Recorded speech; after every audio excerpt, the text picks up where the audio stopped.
क्या आपको पता है कि इंडिया में 92% रिटेल ट्रेडर्स स्टॉक मार्केट में पैसा गवा देते हैं?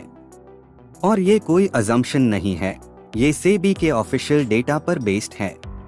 आज हर सोशल मीडिया प्लेटफॉर्म पर लोग ट्रेडिंग के स्क्रीनशॉट दिखाते हैं, लेकिन असली कहानी कुछ और ही है। बहुत लोग अपना कैपिटल बर्न कर देते हैं। आज के वीडियो में हम ये समझेंगे कि ट्रेडिंग अक्सर क्यों फेल होती है और लॉन्ग टर्म इन्वेस्टिंग कैसे क्वाइटली रियल वेल्थ को बिल्ड करती है। सेबी ने 2024 में 45 लाख ट्रेडर्स के डेटा का एनालिसिस किया और रिजल्ट था शॉकिंग। 10 लाख ट्रेडर्स में से सिर्फ 80,000 ने प्रॉफिट बनाया, मतलब सिर्फ 8% लोग, और उसमें से भी 70% प्रॉफिट सिर्फ टॉप 1% ट्रेडर्स के पास गया।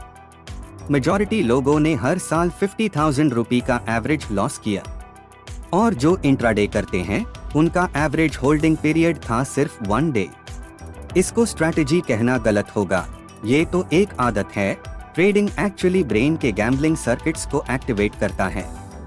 जब प्रॉफिट होता है डोपामाइन का हाई मिलता है, जब लॉस होता है तो रिवेंज ट्रेडिंग शुरू। ये फोमो, ग्रीड और स्ट्रेस का फुल साइकिल है। एक बड़ा विन आपको हुक करता है, लेकिन एक बड़ा लॉस आपका पूरा कैपिटल उड़ा देता है। ये इन्वेस्टिंग नहीं, एक बिहेवियरल ट्रैप बन जाता है, और ये सिर्फ इमोशन नहीं, कैलकुलेशन भी इसके अगेंस्ट है।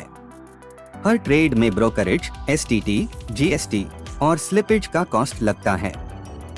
आप 100 रुपये का प्रॉफिट कमाओ, उसमें से 25 रुपीज to 30 रुपीज तक चार्जेस में चले जाते हैं।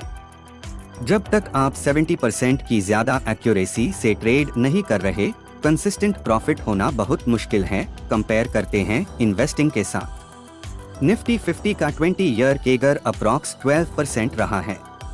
अगर आपने 1 लाख रुपीज इन्वेस्ट किया होता 20 ईयर्स पहले, आज वो 10 लाख रुपीज के आसपास होता।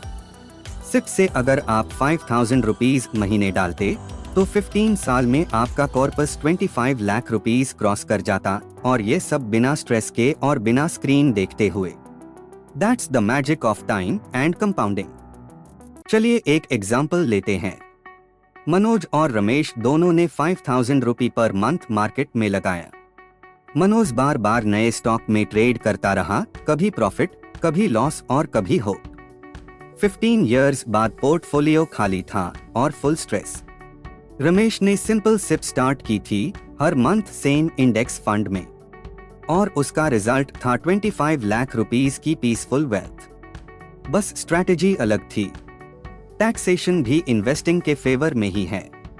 ट्रेडिंग का प्रॉफिट चाहे शॉर्ट टर्म हो या इंट्राडे, अब फ्लैट 20% से टैक्स होता है, और ऊपर से charges.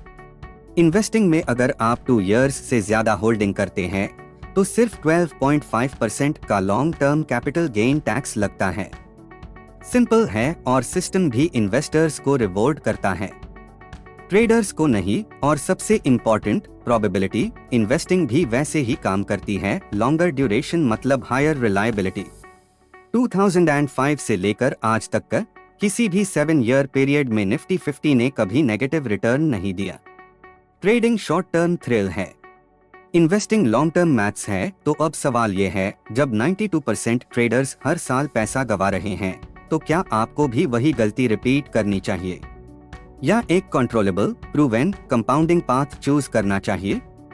Choose long term, choose SIP, choose peace of mind. और अगर आपको चाहिए ऐसे honest, fact backed financial videos, तो सब्सक्राइब करिए वेल्थ डाइजेस्ट, जहां हम पैसा ग्रो करते हैं स्मार्टली।